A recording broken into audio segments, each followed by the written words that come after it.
Olá, meus queridos, minhas queridas, chegamos aí na última aula sobre os procedimentos incidentais.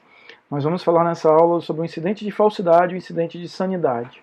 São incidentes processuais que têm como objetivo resolver questões muito pontuais.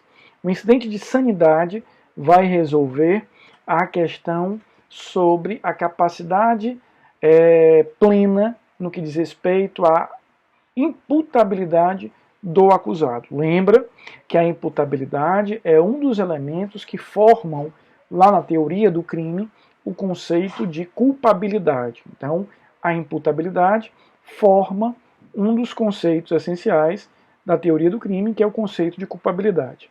Então, o artigo 26 do Código Penal diz que aquele que, sendo incapaz, ao tempo da ação ou da omissão, de entender o caráter ilícito daquela determinada conduta ou de ajustar-se frente a esse caráter ilícito, esta pessoa será considerada inimputável. Né? Então, se ela é inimputável, ela não recebe responsabilidade criminal.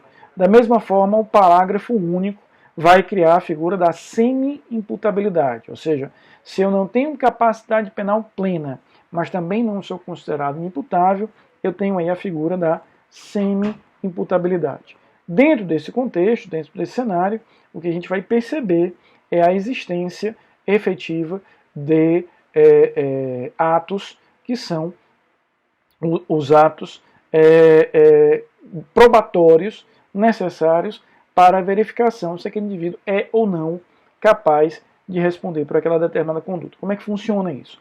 Durante o processo penal, ou seja, durante o fluxo do processo penal, a defesa, ou o Ministério Público, ou o curador, o ascendente, descendente, irmão, cônjuge, tudo isso está no artigo 149 do Código de Processo Penal, podem solicitar ao juiz a instauração do incidente de sanidade. O juiz, ao autorizar esse incidente, ou seja, ao autorizar o início desse incidente, ele vai parar o processo principal, ele dá um pause ali no processo principal e, em cima dessa decisão do juiz, são nomeados dois peritos que vão, por 45 dias, renovável por mais 45 dias, decidir sobre a capacidade ou não daquele determinado réu. Ou seja, é feita uma perícia médico-legal, de natureza psiquiátrica, para aferir se aquele determinado réu tem ou não tem um desenvolvimento mental retardado incompleto, ou se tem ou não tem uma incapacidade oriunda de uma enfermidade mental, em que grau isso acontece, se já era ao tempo do fato, ou se é posterior.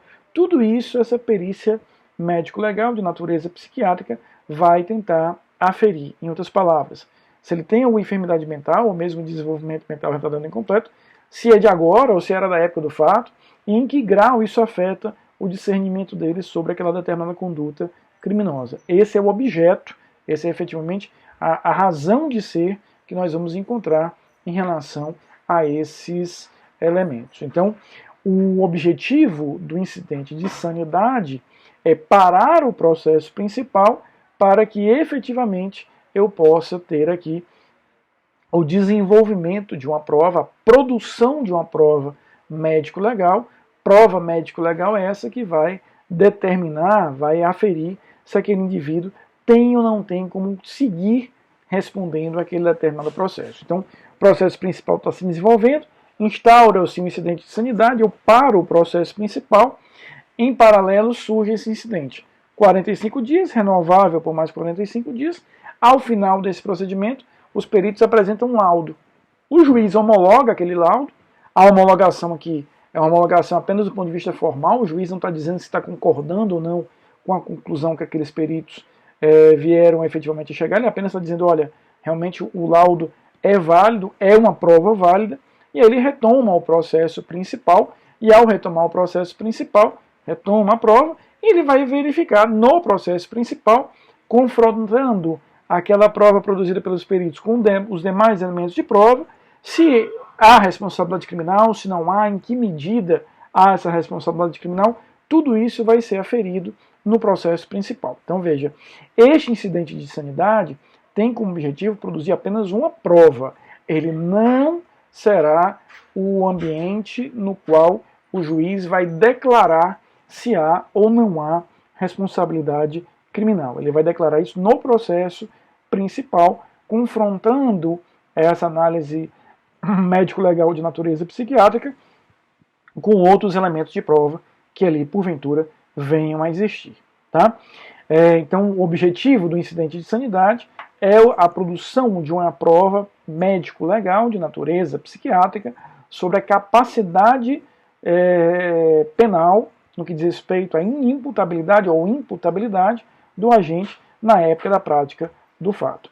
O incidente de falsidade, ele também é um incidente interessante porque se durante o curso do processo surge dúvida sobre a veracidade, sobre a verdade de uma prova, eu vou produzir esse mesmo elemento para que eu possa, daí, extrair a verdade se aquela prova é verdadeira ou não. Então o processo está se desenvolvendo, vem uma foto, um contrato, vem um vídeo, um áudio, vem algum elemento de prova sobre o qual recaem dúvidas sobre a sua veracidade. O que é que o juiz faz?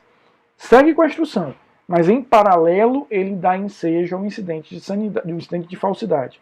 Portanto, o objeto do incidente de falsidade é avaliar se determinada prova no processo principal é verdadeira ou não. Este é o objeto central desse incidente de falsidade. Se eu verifico que ela é verdadeira, ela continuará no processo e eu vou valorar essa prova junto com os outros elementos de prova.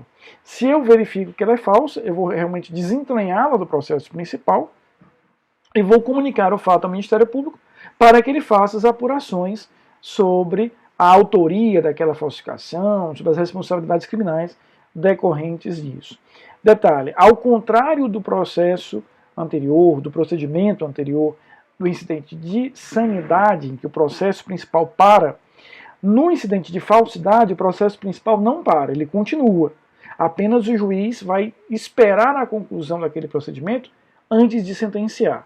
Portanto, no incidente de falsidade, o juiz não está obrigado a parar o processo principal. O processo principal vai seguir enquanto eu realizo o incidente de falsidade. Agora, eu só posso sentenciar depois que aquele incidente de falsidade estiver concluído, para que eu saiba se aquela prova é verdadeira ou não, consequentemente, se ela é válida ou não, tá certo? Porque o objeto do incidente de falsidade é apenas a veracidade da prova.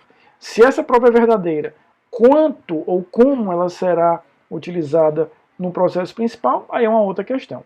O objeto dela é apenas saber se ela é confiável, se ela é fruto de uma ação verdadeira ou não. Então, o incidente de falsidade difere do incidente de sanidade por isso. Ambos resolverão incidentes processuais, mas um para o processo, o outro não. Tá bom? Com isso, a gente conclui o estudo dos procedimentos incidentais.